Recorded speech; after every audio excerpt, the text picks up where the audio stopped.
Қайырлы күн, менің оқырмандарым. Қал жағдайларыңыз қалай, жақсы ма? Сіздермен қауышқаныма өте қуаныштымын.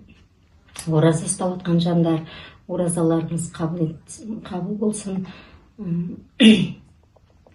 Маған подписка жасаңдар, лайк басыңдар, комментарий жазыңыздар. Мына келіп жеткен 8 наурыз халықаралық әйелдер қыздар мейрамы құтты болсын. Бәріңізге, менің оқырмандарым, қыз балалар, сіздерге тілейтінім зор денсаулық, мол бақыт, әйел бақытын, әр қыз баласы жүрген жері береке. Қыз бала любой помещениеға кірсе жарық кіреді, Алланың нұры кіреді. Сондықтан ол қыз баласы жүрген жердің бәрі береке. Қыздар, сіздерді көктемде құлпырып, жылдан жылға 8 наурызда аман есен аспанымыз ашық болып қарсалай берейік.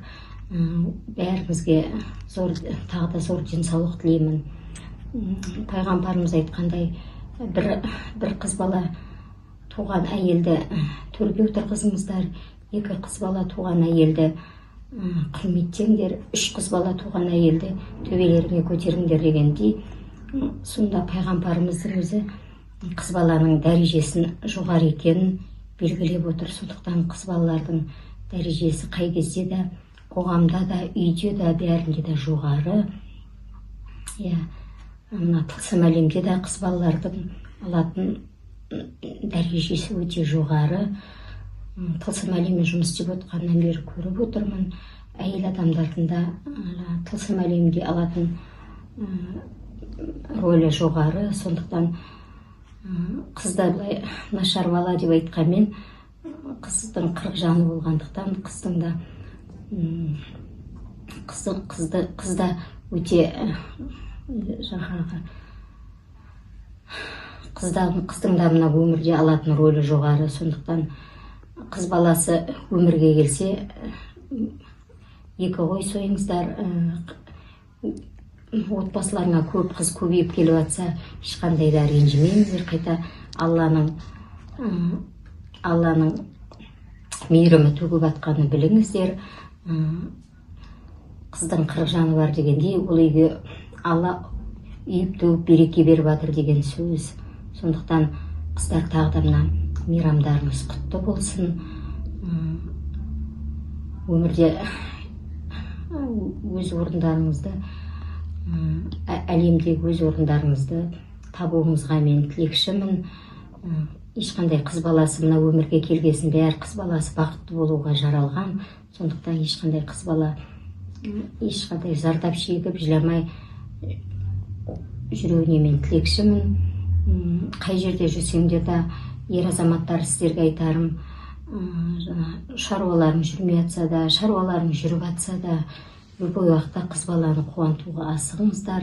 Айналаңызда қыз балаларыңыз, ол аналарыңыз болсын, мейлі ол қарындастарыңыз болсын, ол жұбайларыңыз болсын, қыздарыңыз болсын, келіндеріңіз болсын, немерелер, қыз баланы қуантуға қуантыңыздар. Сондықтан қандай бір зат 2 алма келсеңдер де, 1 алманы қыз балаларға беріңіздер. Сондықтан мен қай уақытта да қыз баланы құрметтеуге бәріңізді шақырамын. Қыз бар жерде ән бар дегендей, сондықтан қызды құрметтейік. Әр қыз баласын құрметтеп төбемізге көтеріп жүруімізге Алла Тағала бізге нәсіп етсін. Тағы да мейрамдарыңыз құтты болсын. Бәріңізге тағы да зор денсаулық, қажымас қайрат. Жақсы күнімізде мына аспанымызға бұлт төнбесін, ешқандай бейбітшілік заманда жүре берейік. Бәріңізді дұғада болыңыздар. Қазақ елі, Қазақстан тыныш болсын. Еліміз аман, жұртымыз тыныш болсын. Бәріңізді де бірлікке шақырамын. Тағы да ұстап жатқан жандар, оразаларыңыз қабыл болсын. Маған подписка жасаңыздар, лайк басыңыздар, комментарий жазыңыздар. Қош сау болыңыздар. Келесі кездескенше күніміз берекелі болсын. Әумин.